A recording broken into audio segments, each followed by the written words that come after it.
কষ্টের সাথেই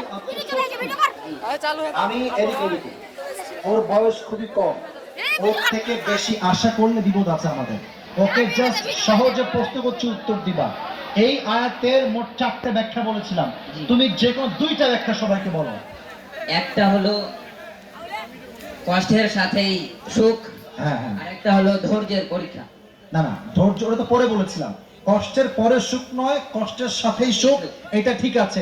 আমি বলি ওকে আমরা 3বার সুযোগ দিব বাচ্চা হিসেবে, পারলে পারবে না আরেকজন সুযোগ দিব। আর হ্যাঁ, ও যখন উত্তর দিয়ে দিবে আপনারা সবাই বলবেন জোরে সোরে মারহাবা। বলেন সবাই মারহাবা, আবার বলেন মারহাবা।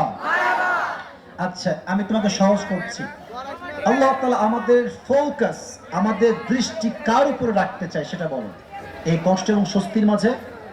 আল্লাহর উপর। না, কষ্ট এবং স্বস্তি 2টা বিষয়। আল্লাহ কি চান? আমরা কি কষ্ট দেখবো না স্বস্তি দেখবো সেটা বলো। স্বস্তি দেখবো। মারহাবা সবাই।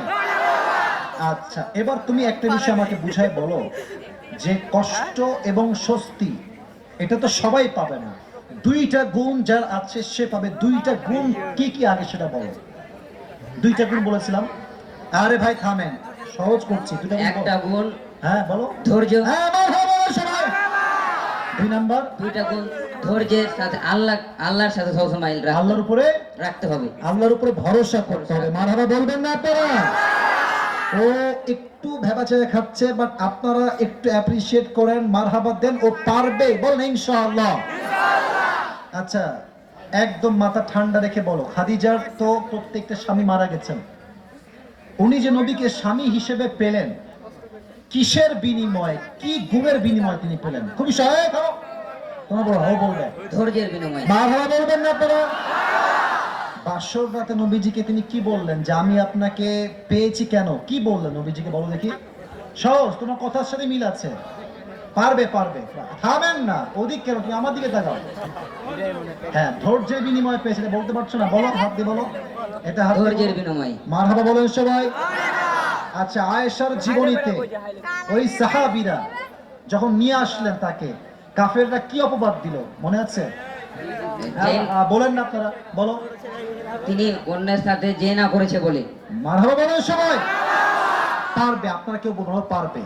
শেষমেশ যখন নবীজি বললেন তুমি আল্লাহর কাছে মাফ চেয়ে নাও, তখন তিনি কি ধারণ করলেন এবং আল্লাহ ফলাফল কি দিলেন এটার বিনিময়ে? তিনি মনে করলেন যে রাসূলও আমাকে অবিশ্বাস করছে, ভুল ভাবছে। হ্যাঁ, তো তখন তিনি কিসের গুণ অর্জন করলেন সেই মুহূর্তে?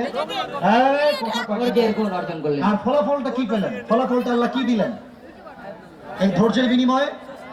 আয়াত নাজিল করলেন। আয়াত নাজিল করে কি বললেন? তার পবিত্র সত্যটা আসলে কি?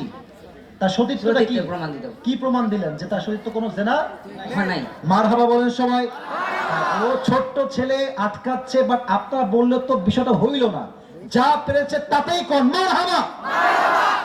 2 নাম্বার গুণটা কি বলেছিলাম? আল্লাহর উপরে বিশ্বাস। আল্লাহর উপরে বিশ্বাস বা ভরসা। অর্থাৎ যে বান্দা ধৈর্যশীল হবে, আল্লাহর উপরে ভরসা রাখবে, তাকে তার সমস্ত কষ্টের সাথে স্বস্তি দান করবে। একজন আওয়াজ দিয়ে বলেন তিনি কে? তোমার মাথা তো ছোট মনে হয়, একটু এদিকে আসো, মাথাটা নত করো একটু হালকা করে। আসো, পড়াই দিই, আসো দেখি হয় নাকি সাইজ আল্লাহ জানেন। হয়ে গেছে, বলেন সবাই মারহাবা। তোমার নাম কি বলো সবাইকে? মোহাম্মদ মিরাজ আলী। মিরাজ আলীকে আল্লাহ ইসলামের দায়ী হিসেবে কবুল করুন। সকলে পড়া আমিন। বসে পড়ো, বসে পড়ো, বসে পড়ো। আচ্ছা, দোয়া কি হবে না কি হবে না? তাহলে ঠিক আছে, সবাই দাঁড়ায় থেকেই দোয়া করেন, বসতে আর হবে না। আর আমি যখন যাব কেউ ধাক্কা দিবা না, গাড়িতে গিয়ে আমি হাত মিলাবো, কেউ ধাক্কা দিবা না। দোয়ার সময় সেলফি নয়, সেলফি বন্ধ রাখো। আস্তাগফিরুল্লাহ, আস্তাগফিরুল্লাহ। আলহামদুলিল্লাহি রাব্বিল আলামিন।